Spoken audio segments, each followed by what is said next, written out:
Welcome back to the Daily Dose of Dalton podcast. Coming back at you with another episode after 4th of July weekend. I was going to originally record this episode in Greenville while I was visiting Court's family, but I don't know if you know this, the Delta is humid and it has mosquitoes and gnats and it's like 98 degrees there every day. And I went out there, I sat down on their little porch swing. I'm like, this would be a cool backdrop.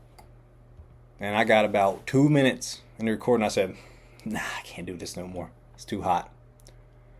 So I just postponed it. And I think that'll be okay. You know, not the end of the world. But it was fun being in Greenville, in Lake Village. And I, got to hang out with Court's family. That's always fun. I also got to go see the Grammy Museum this weekend while I was in Greenville because Nene, who was Courtney's grandmother, asked Courtney if I'd ever been. And I hadn't, so she was like, let's go do it. It'll be fun. So we went over to Nene's house, picked her up, and we drove up to Cleveland. And then we went and got some lunch, and then we went to the Grammy Museum. And I'll be honest, it was a lot more fun than I was expecting it to be. I learned a lot more about music than what I knew going in. And it was just really cool overall. Got to see the progression of the Grammy Award itself, how it originally looked and how it's kind of progressed through the years. Got to see all the former Grammy winners dating back and what awards were won, who, has the most Grammys. It was cool.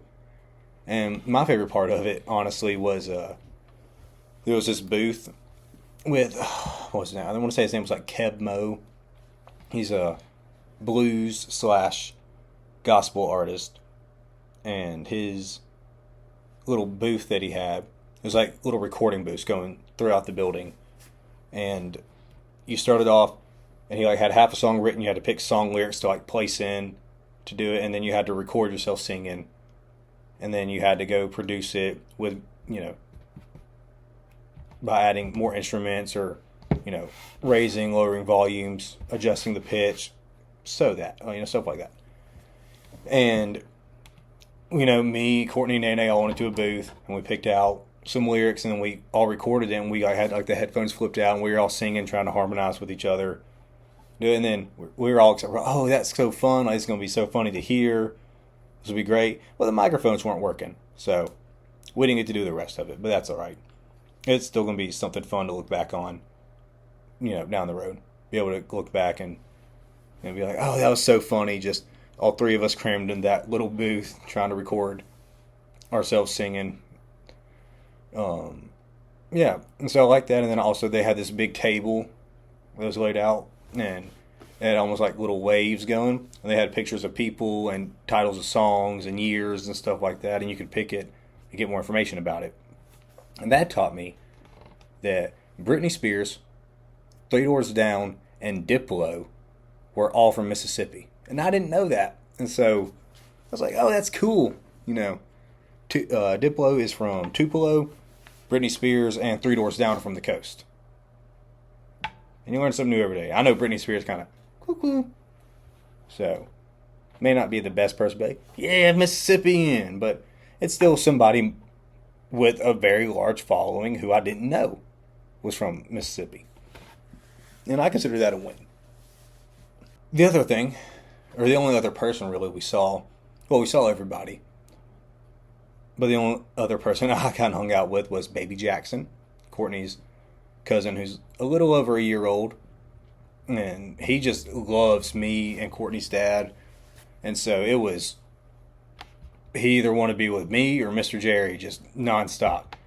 Mr. Jerry would be walking by, his mom who was holding him, he'd lunge out, fall completely out of his mom's arms trying to go and reach out for Mr. Jerry.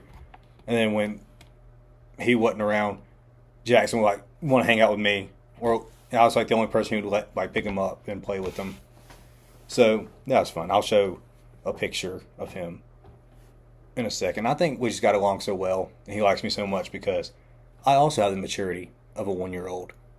So I think we just kind of connect on that level. I think that's why we get along so well. Moving on.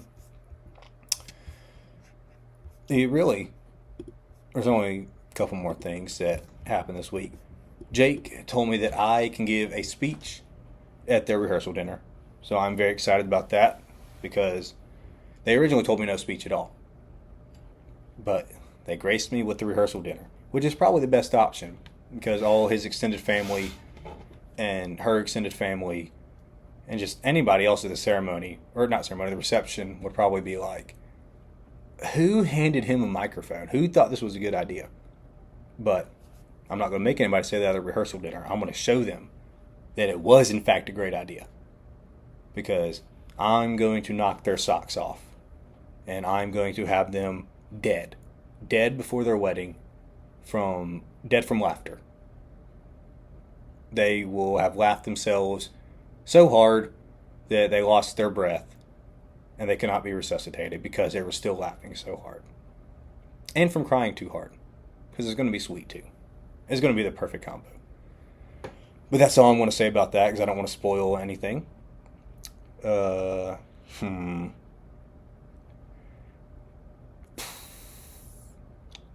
to decide if I want to go into music or my big idea and big topic next. I'll go into music next because I'm going to get into it on the other topic. But music, big things this week. Zach Bryan and Morgan Wallen released their own songs in their respective labels. Whatever. I kind of made it sound like they released a song together. They did not. Probably never will. Morgan Wallen released a single on July 5th. Zach Bryan released an album, 18-song album, on July 4th. I'll start with Wallen. I liked Wallen's song, although it's not technically a new song because he released it on YouTube during some acoustic sessions a couple months ago. And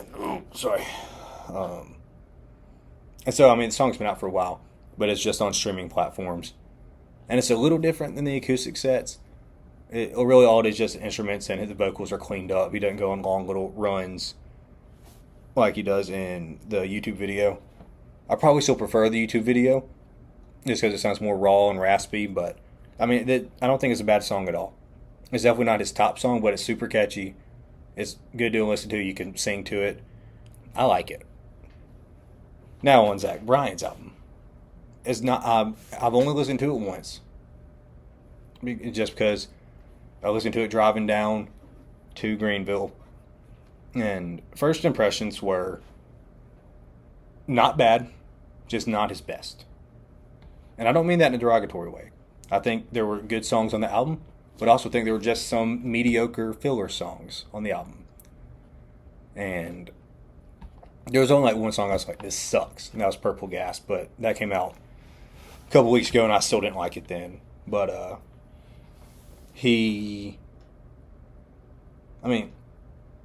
I just wasn't like, oh my gosh, every song is just great like it was on the last album or two.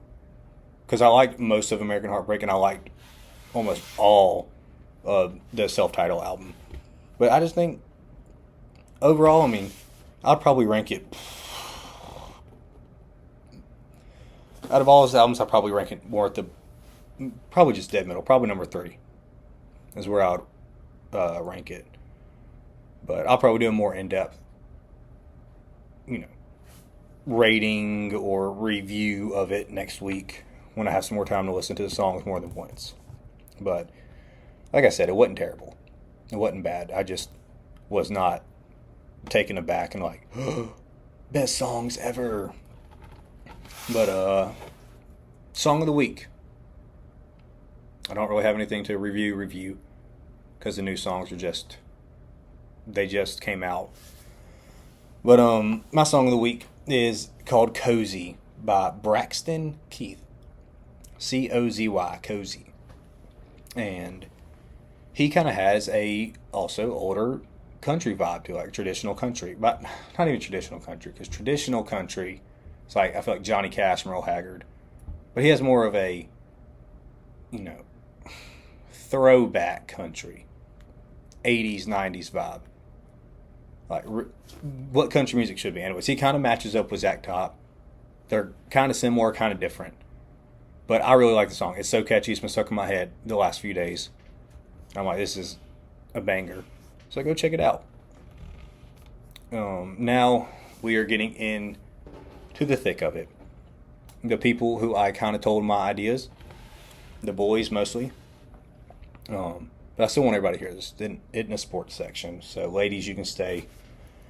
But I had a multi-million-dollar idea for a movie and a billion-dollar idea for a video game.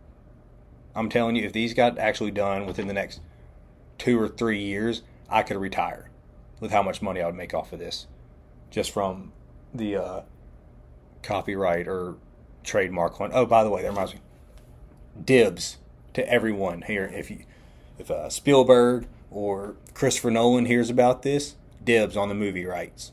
And if whoever video game produced Rockstar or whoever produces Call of Duty, dibs. That's the most highest control thing you can get. Not a trademark, not a patent. Dibs. Just getting that out of the way. Let me give you some background. It's set in the future. Probably about 2036, 2040. And Russia, who is now the new Soviet Union, because they took back all the land that they lost when the Soviet Union fell apart. So the new Soviet Union, China, and North Korea, along with some other smaller countries, formed an alliance, and they declared themselves imperial powers. And this new alliance came out and they said, we are going to bring America to its knees. We're declaring war against America, and we will destroy anyone who stands in our way. So obviously the world starts freaking out. The president of the United States is like, hey, everybody calm down. We have nothing to fear but fear itself. And even if you do fear, don't. Because we're going to do what we need to do. We're going to take care of things. It's not going to be a big deal. And we aren't going to be provoked or instigate anything. We will respond with the proper defensive measures when it comes time for that. But just live your lives as normal. It's going to be okay. So everybody's like, okay, we're good. That's until terrorist attacks start happening all over the country.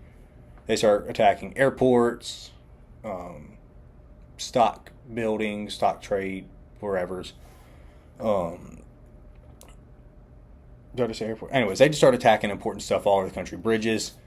And so the final straw is when these terrorists, they attack the Atlanta International Airport, trying to basically take down travel. And the president comes out and he says, in a press conference, he says, I'm declaring war on the imperial powers. I am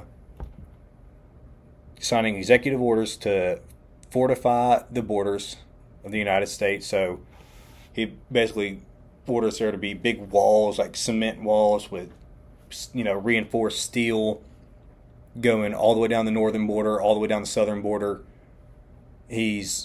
Where land touches, and then where on the east and west coast, he has battleships, submarines, mines, everything you can think of.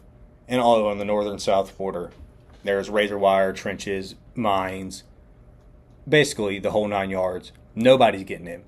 He also takes out like cell towers and builds new ones that only allow calls and messages and stuff to be wired only in the country. So you can only talk to other Americans. Nobody's getting anything, from outside the walls, because he's like, I need to protect American citizens. He also declares martial law.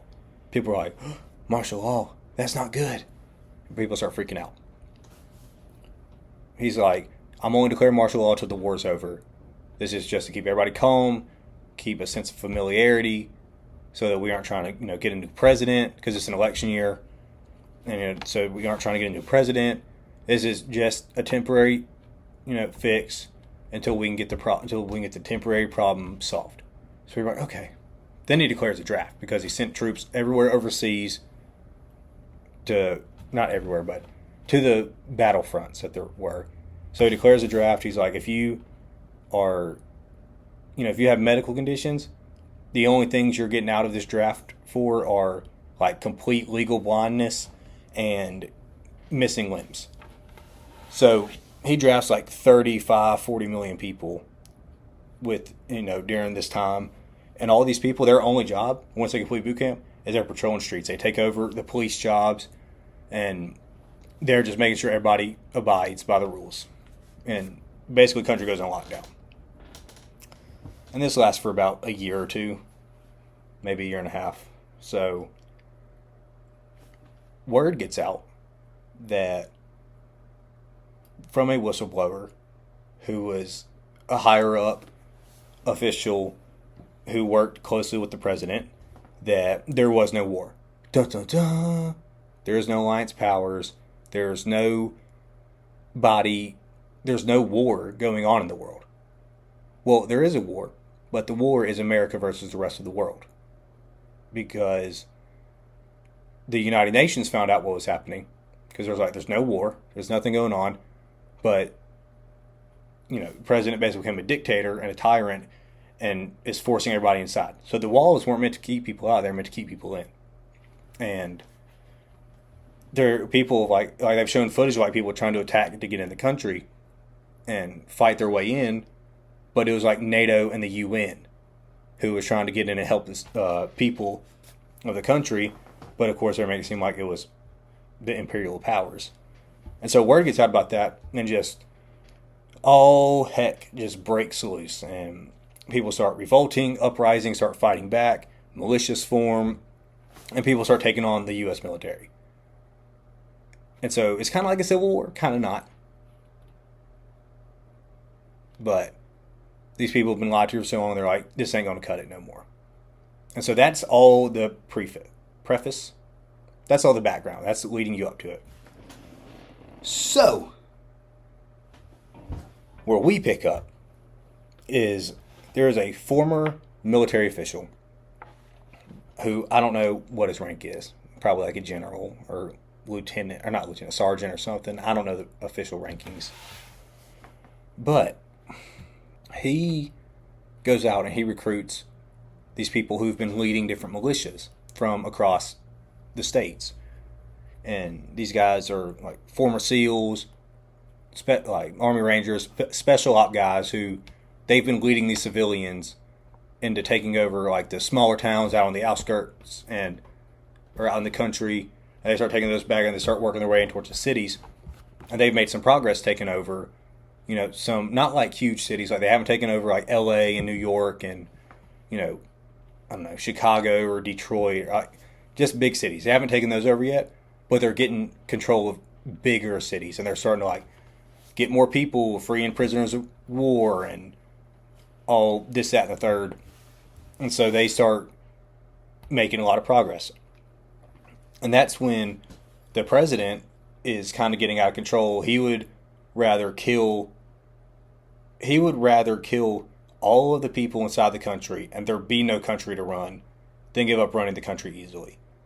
Because the president made up all the lies about the war because he wanted a third term.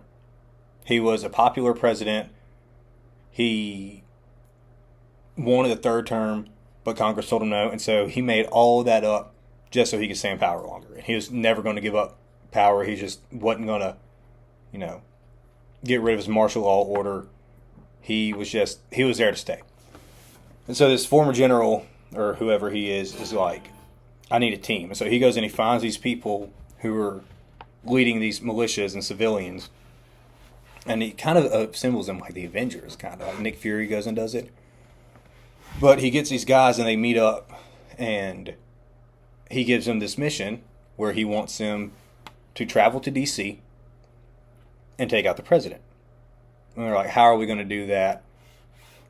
The Capitol is the most fortified, solidified place in the country.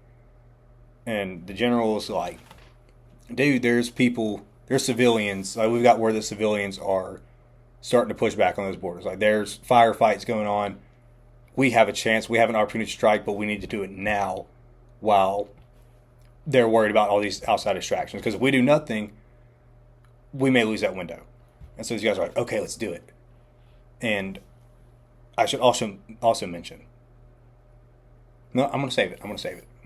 But these guys travel, and so the movie, like, it picks up with them getting recruited, and they get to DC, and they're trying to get to the White House, but they also hear where they could be in the Capitol. So they're all together trying to get to wherever these buildings are. I don't really know the map layout yet, but they have firefights at the Lincoln Memorial, at the Washington Monument, the reflective pool. I just think it'd be so cool if there was a scene where it's one of the guys who was specialized in hand-to-hand combat going up against another military guy, and they're just fighting in the reflective pool, throwing each other with knives, stabbing, doing whatever. Knives happens in knives fights, but then maybe they go split off at one point, where half the team goes to the Capitol, half the team goes to the White House. And I think it'd be cool if they had stealth missions, and it's people sneaking in because they heard the president could be addressing Congress or something. Or I don't have all the details planned out. This is just a broad idea. And so they could have a stealth mission with night vision goggles in the Capitol, go in stealth mode, and then they could have a couple guys split off, and they go to find the president. And I don't want to give any more away, but that's basically how the movie would go. And then something else would happen where, but I'm not going to, then they have to I'm not going to say anything else, because mostly I just don't want to ramble and just say a whole bunch of pointless stuff that may even not be relevant or maybe untrue. But yeah, I think that'd be cool if we could make something happen like that. And I don't want you to think of it as a cheesy action movie. I want it to be like Red Dawn meets The Terminalist, if you've seen that. And so the concept of fighting back against, military powers with a ragtag group versus, the fighting aspect of it and the realism. Because I know in The Terminalist they had actual SEALs on set saying hey, no, this isn't how we do this, or this isn't real. Yeah, this is what we'd actually do instead. And so I don't want it to be more real like that. And the thing I was going to say earlier, now that I'm coming back to it, is the people. It's just guys in, the military would have their own uniforms, like the camo. They're all matching, uniformed, whatever other synonym you want to throw in. But these other guys, they would just be wearing street clothes with bulletproof vest on, and they would have their guns, and they'd have their whatever secondary weapons, and it would just be them on their feet, and that's all they really have. And it would just be these guys trying to get their way into the city. And the big thing about them wearing civilian clothes is that it's kind of two things. So number one, people might be like, oh, well, really, number one, people might say that World War III would just be nuclear. I know that. I don't care. It's for a movie. Use your imagination. Number two, the president wouldn't be in the White House if the Capitol is going to get attacked. He'd be 30 stories underneath in a bunker. I know that too. Just go with it. Number three, people would say, why aren't they wearing their uniform? Why aren't they have camouflage or try to hide? But it's not about them hiding. They want these people. They want the military. They want the officials to know exactly who they are, because they're like, this is America. This is our home. We aren't trying to hide who we are. We want it to be known we are civilians fighting back and trying to uprise. And the big thing they have to show this pride is they have patches on their vest. And you think, oh, you want everything to be blacked out. No, they have their flag of their home state patch on their vest, and it's dead center, just big and proud, who they're representing. And the other thing they have on is another patch that I don't know if this is like common knowledge, but I read somewhere that you wave a white flag when you surrender, but there's an American flag that's like all black, black stars, black stripes. I'll drop a picture of it, but it's like the opposite of it, where it's you're not getting any prisoners. Nobody's going to surrender. You have to kill every last one of us. And that's the other flag they carry. They don't wear like the colorful red, white, and blue patch. They carry the all black one. And that's the flag they fly whenever they take back over cities or stuff like that. And so it's kind of playing back on give me liberty or give me death. And that's the big thing. So that's my movie idea. And I would title it, ready for it, We the People. Ooh, chills. I know. So yeah, that's like my movie idea. And you're probably like, Dalton, how did you think of this? Like, what is wrong with you? 'Cause that's what my wife said. But when I was using my exercise vest the other day, I don't know if you can see it. I have my flag patch on here. And then on the back, I have my American flag patch with my nameplate. And that's just my vest I use sometimes when I do body weight workouts. I was wearing it the other night when Courtney got home from her PhD class, and I was wearing like a short sleeve workout hoodie, and she said, "You look like your GTA character right now." I was like, "My GTA character? What?" And then I looked in the mirror, I was like, "Okay, yeah, I do." And then I saw the Mississippi flag, and I was like, "Wait, ding, light bulb." So that's where I got the idea. And then the movie aspect of it, video game, would just be, I don't know, GTA and Call of Duty crossed together. And by that I mean you get to like accessorize your dude, customize him to look however you want him to look, wear whatever you want him to wear. If you want to wear a cowboy hat, red, white, and blue booty shorts, a long sleeve puffer jacket, and sandals with a bulletproof vest and whatever else, and that's what he can look like. But you get to pick your home state that you're from, and based on your state, whatever big monuments in that region, you would start there. It's like your intro mission. You take back over that city, and then you get recruited by the general to go fight with the other guys. And so, if you were in Oregon, I don't know what the biggest thing is. I would just think the Space Needle. You fight at the Space Needle, and you try to take back over that area. If you were in Vermont, you would fight at Times Square or something. And if you were in Mississippi, maybe you would fight at the Bass Pro Pyramid, because what's more fitting than that? Just stuff like that. That'd be your intro. But it would have the Call of Duty gameplay and the stealth aspects of it and missions. But you would get to look however you wanted, because you'd be a civilian. There's no uniform you have to abide by. So I just think that'd be kind of cool. And I typed in what I want different characters to look like that I was thinking of into Microsoft AI, and it gave me some kind of cool stuff, and then I edited them and added on the patches and stuff like that. So I'll probably do a freeze frame and drop that. But yeah, that's really my big idea for the week. I feel like I'm going to get very rich from this. If you want to know more about it, I would love to talk about it. So just ask me more about it, because I like talking about it. I don't think I want to talk about sports today. Not really anything super exciting. All-star roster. Oh wait, I will say one thing. Pete Alonso, I am praying for your downfall in the home run derby. I think you're a bum. I think you're a weirdo doing all that meditating and weightlifting during the home run derby you were in last year or 2 years ago, and you got obliterated and embarrassed. I hope it happens again. Yeah. But anyways, basketball, nothing really I care to talk about in the sports world. I got my eyes on the prize, and that is NCAA 25 coming out next week. I'm excited. I can feel it. 12-year-old Dalton is just so excited right now. He's ready. But yeah, so hope you guys enjoyed it. If you didn't, oh well. I'm sorry this came out so late this week. Maybe I'll have everything back on a schedule this week. Probably won't be, because I'll be going to South Haven to see my dad for his birthday. His birthday's later this week, so shout out, Dad.